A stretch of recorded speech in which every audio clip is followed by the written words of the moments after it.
प्रभु श्री लोकनाथ चलित 2026 मेल महाशिवरात्रि अवसर में आज समस्ते बहुत बहुत दर्शक श्रद्धा मैंने आसी पहुंची सारी यही अवसर में विभिन्न स्टल भितर सूचना और लोक संपर्क विभाग पक्ष गोटे स्टल होती जोटा हजिबा खोजा केन्द्र भाव में जो लोक मैंने पिला हजि जाऊँ विशेषकर छोट पिला वयस्क लोक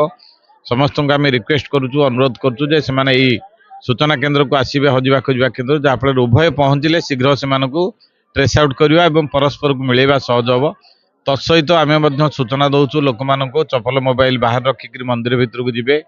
निजर गहना गांठी टंका पैसा जहाँ आनी पर्स गुड़ी को सुरक्षित भाव रखिए कारण यही गहली भितर किसी असामाजिक व्यक्ति बुलू थी पारती एवं तत्सहित आमर उत्कल प्रसंग ओडिशा आम विभाग जो पत्रिका तार विक्रय व्यवस्था होती प्रत्येक 5 टंका विनिमय खंडे खंडे संग्रह कर ये यात्रा बर्तमान सुधा भल अच्छी लोक मैंने गहली आस्ते आस्ते जमीबार लगी प्रशासन पक्षर समस्त प्रकार व्यवस्था श्रृंखलित भाव में करने पुलिस भाई माने आमर फायर हेल्थ समस्त विभाग प्रस्तुत रही महाप्रभु आशीर्वाद निश्चित भाव में सुंदर भाव में श्रृंखलित भाव में यात्रा संपन्न हो।